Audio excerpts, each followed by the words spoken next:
아직도 영끌족들이 판을 치는 것처럼 기사가 떴습니다. 연초에 집을 사서 이사를 준비 중인 회사원 강모씨. 모 유튜버에서 대놓고 홍보해주면 또 광고 되니까 저희랑 전혀 관련 없는 유튜버예요. 모 유튜버에서 물론 부동산 관련 이야기할 때는 업자 데리고 와가지고 이야기해서 그거는 좀 믿음이 안 가지만 기자를 데리고 와서 했을 때 그 기자가 이렇게 이야기를 합니다. 이런 식으로 뭐 강모씨, A씨, K씨 이거 기자가 직접 나가서 취재하는 경우 거의 없다고. 다 소설이라고. 시작부터 소설 장난질이죠. 그러면서 4억 원의 주택담보대출을 받기로 했다. 4억 원의 주택담보대출을 받으려면 얼마나 돼야 될까요? 자, 4억이 나와야 돼요. 그 다음에 대출기간은 360으로 잡읍시다. 그 다음에 시중금리 평균은 얼마나 될까요? 12월 기준으로 3.63%입니다.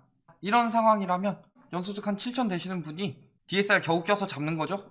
근데 변동금리보다 0.3에서 0.4포인트쯤 높아서 부담이 크다. 고정금리가. 이렇게 된다는 건 무슨 소리예요? 이것 때문에 DSR 걸린 가능성이 높다는 거죠. 그러면 연봉 적어도 7천 넘는 사람이 갑자기 이 시기에 4억 원 주담대 받아가지고 집을 산다? 그러면서 변동금리로 대출 받아서 지금 영끌한다. 연봉 7천 받고 뭐 LTV까지 같이 계산하면 그래도 자기 자본 한 6억 모은 사람이 이제서야 내 집 마련해서 소설일 가능성이 굉장히 높죠. 그런데 거꾸로 변동금리 대출이 늘어나는 이유는 아직도 영끌하기 때문에 역주행 대출이다. 아니에요. 변동금리 대출이 늘어나는 이유는 뭐겠어요? 주담대를 하는데 0.34포인트 높은 걸로 변동금리 택하진 않아요. 절대. 보통 한 신용대출 정도나 그렇게 되는 거지. 전세대출 이런 것들은 왜? 거치기간이 짧기 때문에. 주담대는 한 30년 받는데 신용대출 많아야 5에서 7년이죠. 전세대출 2년이고 이쯤은 돼야지 그래도 지금 당장 좀 저렴한 게 나중에 금리 올라서 부담이 더 되는 한이 있더라도 더 유리하겠다라는 판단이 드는 거지. 30년짜리를 그렇게 받겠어요? 상식적으로? 저렇게 대출받아서 영끌하는 사람 없다. 진짜 마지못해서 하는 사람들은 생길 수 있죠. 뭐 계약을 뭐 이미 1년 전에 해놨다든가 그런 거 아니라면. 지금 변동금리 비중이 82.3%까지 올라갔대요. 11월에 82.3% 그리고 12월에 82.1% 조금 떨어졌는데 어쨌든 80%가 넘는 게 변동금리라는 거죠. 대출 제일 위험한 시기가 언제였어요? 첫 번째 위기는 언제예요? 미중 무역전쟁 터진 이후 7월 금리 낮췄을 때 그래도 이때는 변동금리 비중이 작았으니까 괜찮다 칩시다. 근데 코로나 터진 이후 다 변동금리로 받았어요. 계속 올라갔어요. 다 터질 수밖에 없죠. 금리 계속 올라가는 거 따라 올라갈 텐데 금리가 이렇게 올라가고 있는데 3.66인데 왜 아까 3.63이라고 했냐. 주담대는 3.63이에요. 그래서 지금 금리 보면 어때요? 자, 아직도 저금리 운운하는 인간들이 있어요. 기준금리 1.75일 때 이야기하고 1.25일 때 집값 올랐다. 이제 1.25 맞췄으니까 특히 1%일 때 이야기 많았었죠. 그런데 1%일 때예요. 기준금리가 12월이니까. 그런데 요때가 기준금리가 1.75대였죠. 지금 더 높죠.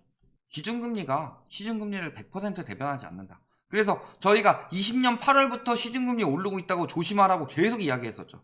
20년 8월부터 시중금리 올랐는데 이제서야 기준금리 인상한 것도 되게 늦은 거예요. 정부에서 대처가. 그런데 세계적으로는 더 늦고 있죠. 왜? 경제 위기가 끝나지 않았으니까. 코로나 역대 최고죠. 그런데도 금리는 계속 올리고 있고 3월에 정상 종료한대요. 대출유예. 왜 정상 종료하겠어요?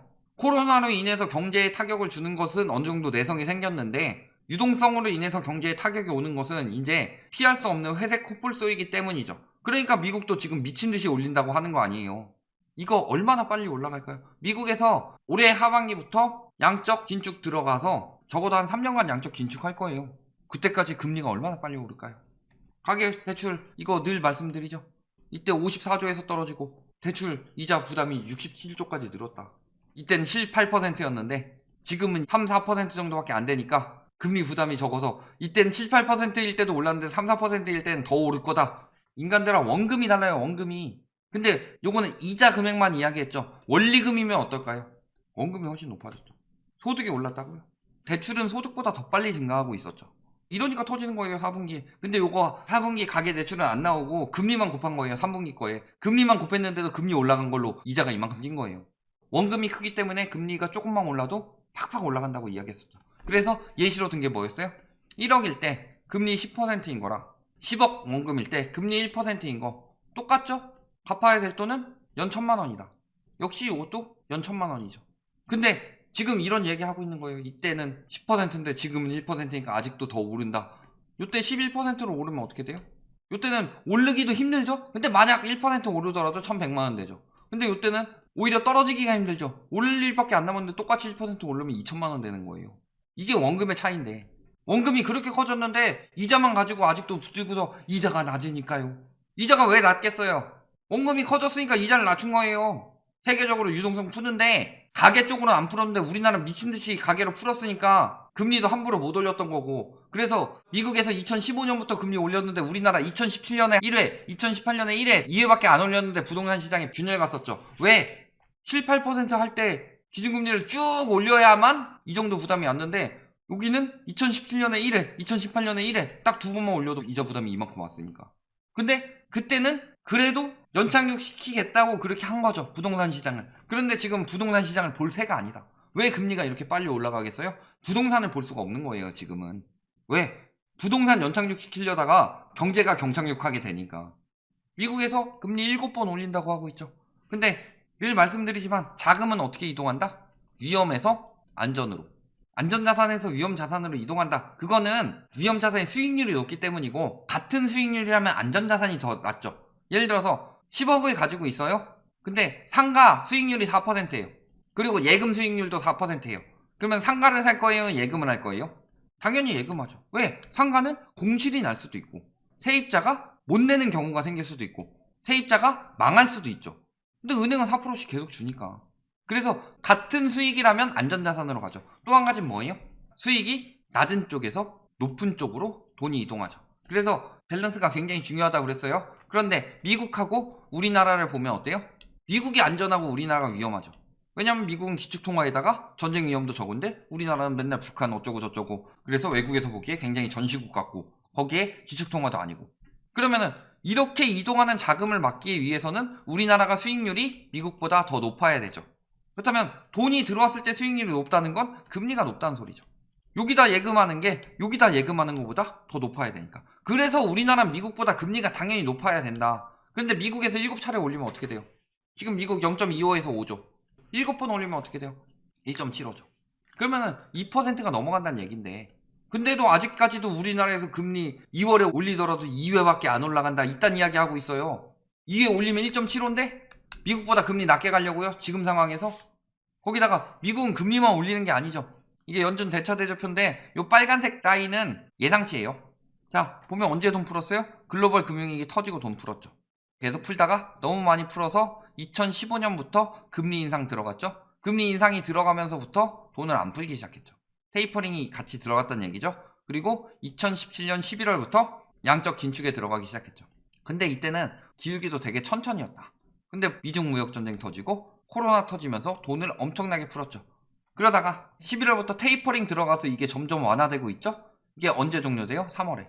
3월에 종료되면서 멈추죠. 한 9월부터는 뭐 한다고 그랬어요? QT 들어간다고 그랬죠. 양적 긴축. 근데 이번에 양적 긴축은 1000억 달러씩 들어간대요. 못해도 한 900억 달러씩. 그럼 1000억 달러로 계산해 봤을 때 쭉 빠져서 2025년까지 3년은 뺄 것이다. 3년은 빼야지 미중 무역전쟁 코로나 막 터지고 한번 풀었던 그 수준으로 돌아가는 거다. 더 길게 한 여기까지 뺄 수도 있는 거고. 그렇다는 건 뭐예요? 금리가 안 따라주더라도 화폐 가치가 올라간다는 얘기죠. 즉 달러 가치가 올라간다는 얘기다. 금리 인상하는 것보다 더 많이. 그러면은 달러 가치가 올라간다는 게 달러의 수익성이 좋다는 거죠. 그러니까 돈이 빠져나갈 수밖에 없죠. 그러니까 금리 인상을 우리나라에서는 더 당겨서 해야 되는 거다. 그래서 외환 보유액이 첫 붕괴됐다고 하죠. 왜 붕괴됐겠어요? 돈이 빠져나가니까. 돈이 왜 빠져나가고 있겠어요? 달러 가치가 올라가니까. 기축통화인. 그럼 원화 가치는 허접대기로 보이는 거예요. 그러니까 지금 막 원화 1200원씩 됐을 때 한 번씩 차익 내고 하는 사람들이 있어서 조금씩 떨어지더라도 계속 원달러 환율은 올라가고 있죠. 그게 그것 때문이다. 그래서 1200원대를 자꾸 고점으로 생각해서 한 번씩 계속 차익 내는데, 문제는 이번엔 돌파하고 차익 냈죠. 다음엔 더 올라가서 차익 낼 거다. 그럴 수밖에 없어요. 더 빨리 올려야 돼요. 왜냐면 우리나라는 그동안 돈을 너무 많이 풀었어. 미국보다 안 푼 것 같죠? 미국이 돈 더 풀었어요, 사실은. 우리나라는 돈을 뭘로 풀었느냐? 가계부채로 풀었으니까 문제죠. 국가부채나 기업부채보다 더 위험한 게 가계부채다. 왜냐면 가계부채가 늘어나면 늘어날수록 내수시장은 침체되니까. 그래서 우리나라가 세계적으로 글로벌 금융위기 터지기 전까지 글로벌 어스라는 말이 많았었죠. 세계는 하나. 그런데 글로벌 금융위기 터지고 나서 각자 도생해야 되겠다. 미국 터지니까 다 터지네. 유럽도 터지네. 다 터지네. 그러니까 세계적으로 내수 중심국으로 간 거예요. 근데 우리나라는 아직도 수출 중심국이죠. 왜? 글로벌 금융위기 터졌을 때 부동산 경기로 살리려고 했으니까. 과거 1분처럼. 그래서 2월 금리 인상설 나오고 있죠. 기준금리 인상 2월로 당기나. 2월 금리 인상설 왜 나왔겠어요? 미국에서 저렇게 올린다니까 양적 긴축도 들어가고. 그런데 뭐라 그래요? 2번 더 인상 전망. 그래봤자 1.75. 미국에선 2% 나올 가능성 굉장히 높은데 올해. 이게 돼요? 말 같지도 않은 소리지. 물가 상승률 올해 예측이 2%대 후반이죠. 근데 지금 나오고 있는 거 보면 계속 3% 넘어가고 있죠. 그런데 2%만 올린다고요? 이걸로 인플레이션이 잡히겠어요? 마이너스 금리인데? 말 같지도 않은 소리 하고 있어. 물론 올해 내에 마이너스 금리 없애고서 실질 금리가 플러스로 만들려면 금리 미친듯이 올려서 경제에 타격이 올 수도 있으니까 미국 눈치 봐가면서 할 거다. 다만 2회만 올리고 끝난다는 거는 너무 아니한 대처 아니냐. 12월에 했을 때 뭐라고 그랬어요? 올해 한 번만 올리고 말 거라고 그랬어요. 한 번 올리니까 앞으로 2번 더 올린대요. 또 올리면 앞으로 3번 더 올린다고 하겠죠. 왜? 경제지수는 우리나라만 위기 축소해서 자산시장에 계속 돈 집어넣게 하려고 하고 있으니까. 왜냐면은 그 어느 나라보다 물신주의가 심하니까. 3명이 추가 금리 인상 필요하다고 하고 있어요. 근데도 2%까지 올릴 듯 혹은 2차례 올릴 듯 이런 식으로만 말하고 있다. 미친 소리 하고 있는 거예요. 2월에 왜 이런 이야기가 나왔는데. 결론. 보서 같긴 하지만 변동금리 비중이 높다는 건 변하지 않죠. 80%가 넘어가고 있죠. 아직도. 그런데 금리는 계속 추가 인상이죠. 그럼에도 불구하고 환율 안 잡히고 외국인 자본 유출이 이어지고 있다.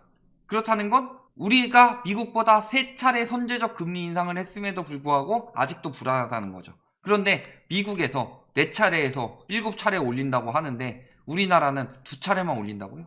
말 같지도 않은 소리죠. 이 정도는 최소 따라가 줘야지 붕괴를 막을 수 있다.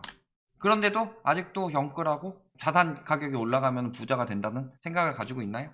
자산 가격이 올라가더라도 감당이 안 될 뿐더러 그렇기 때문에 올라갈 상황도 아니다. 지금 영끌하는 사람들에게는 더더욱 큰 지옥이 펼쳐질 수밖에 없다.